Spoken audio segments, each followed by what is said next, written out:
Welcome back. The last segment of Citizens Forum is going to be a video filmed by Linda Tafts and talking about the situation in Palestine.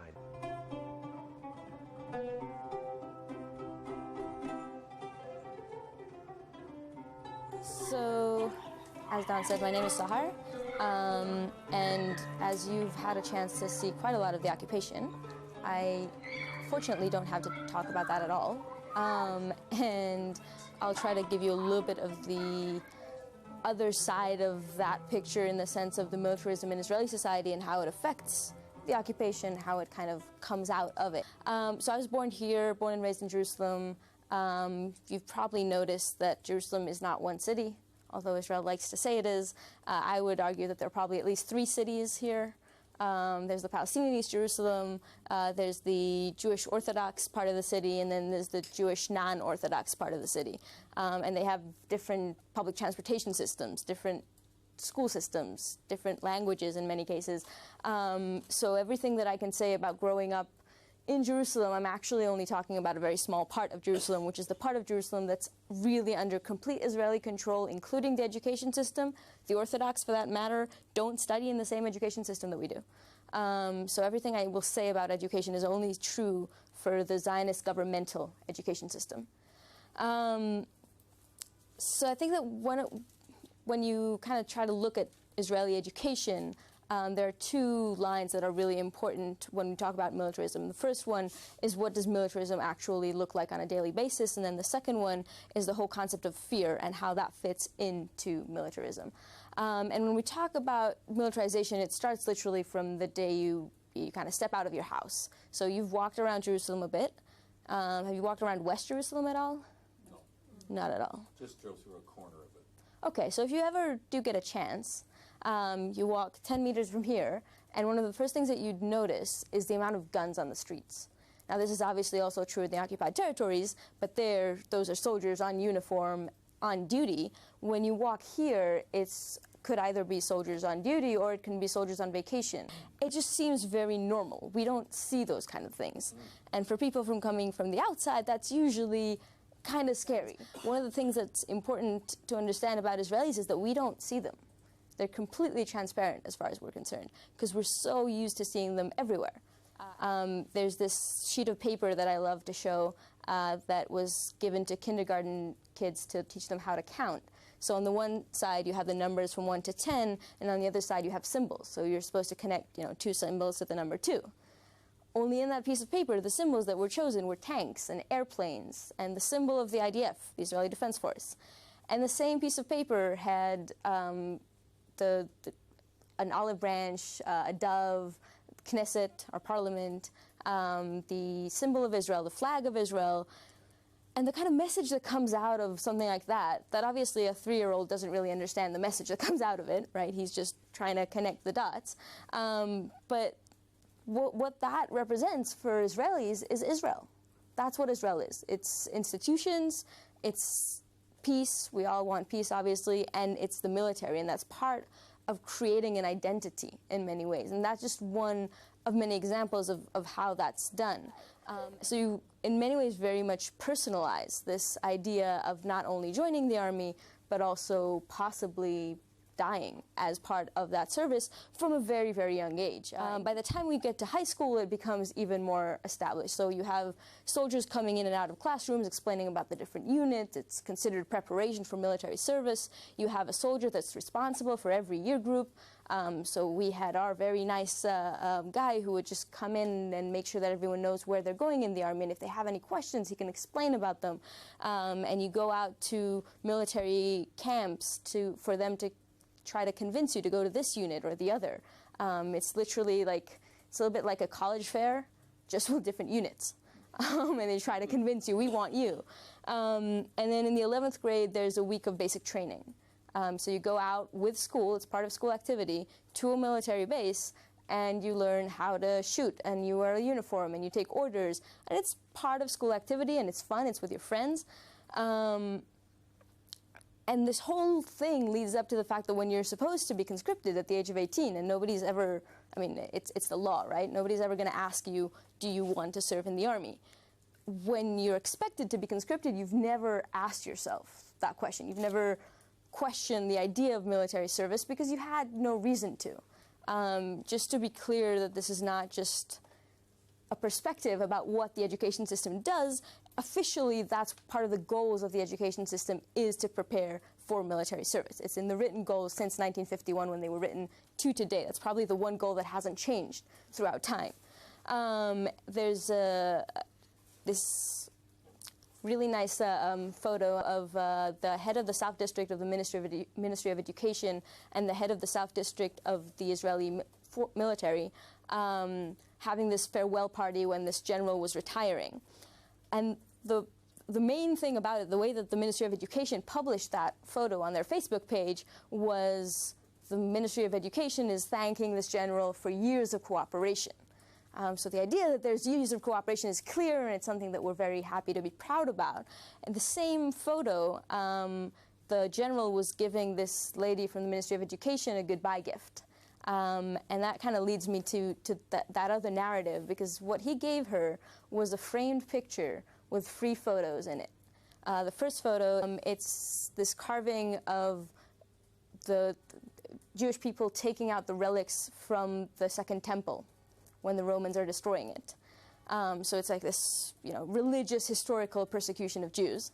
The second picture is the picture of the little kid from the Warsaw Ghetto Uprising, the one surrendering.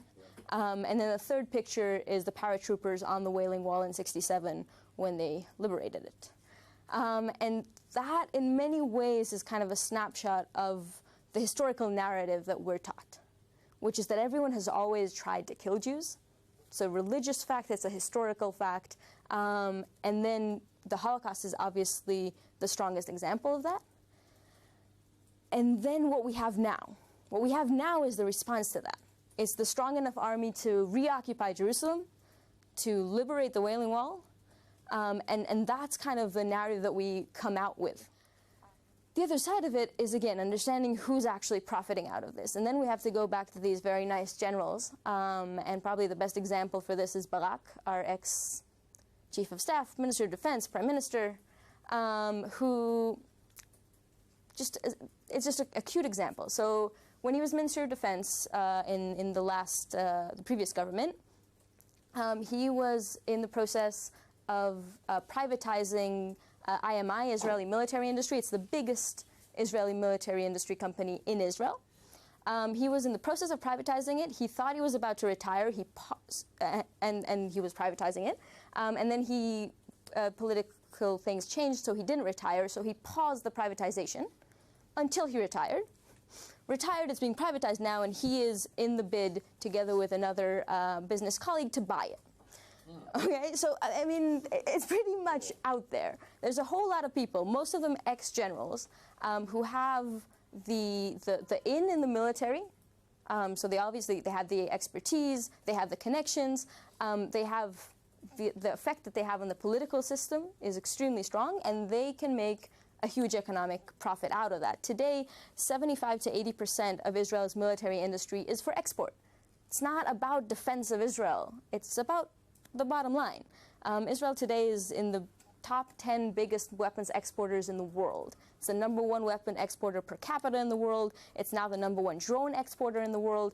And we're talking about a huge, huge industry, which also has, Israel is the, I think, 4th biggest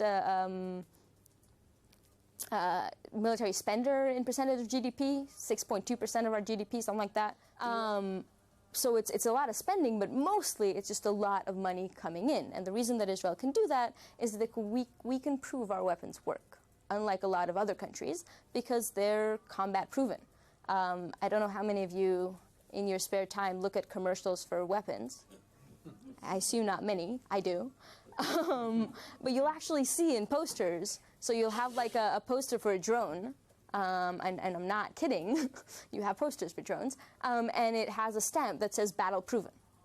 That's how you market things. And so in the last attack on Gaza, there were over 20 different weapon systems, including missiles, new drones, protective systems, a lot of different things that had their first operational debut during the summer and are now being sold in September. So a month, not even a month, after the operation ended, there was a huge military expo of drones near the airport.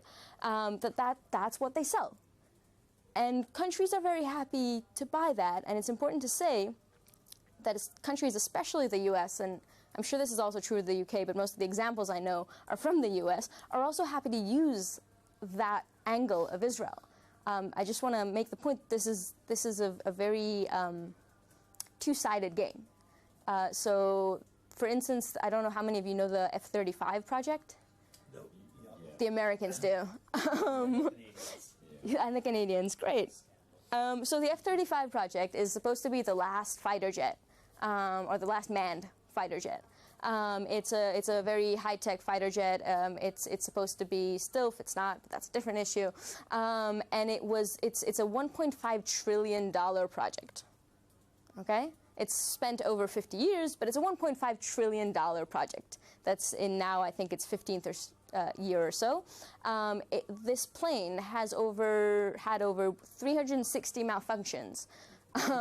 It's extremely expensive, and there's absolutely no operational use of it.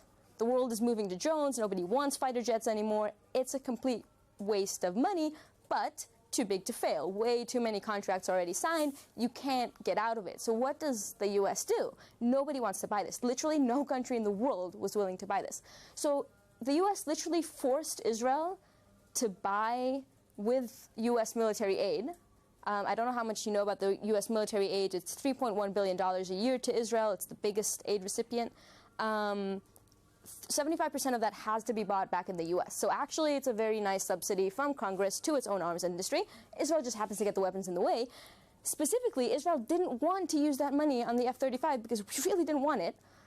But the US threatened them to stop, to help with what's called the strategic advantage of the army. Mainly the US was saying, we can't guarantee that we'll give you high-tech weapons if you don't buy this plane. And now Israel has bought it, and since Israel has bought it, other countries are starting to buy it. Because if the military in Israel has it, you know, we're going to see what it does. It has to be good. These guys know what they're doing. So this is a little bit about the profit side of how this whole system works. But if you want Israelis to never question that, to never think about that, one of the best things you can possibly do is, make them join you. Today, if you criticize the Israeli military, if you criticize the occupation, you're criticizing yourself, what you did as an 18-year-old kid, what your parents did, what your siblings do, what your best friend is doing. You can't do that. It's almost a psychological mechanism that prevents us from being able to actually criticize what's happening around us because we're doing it. Thanks for watching this segment.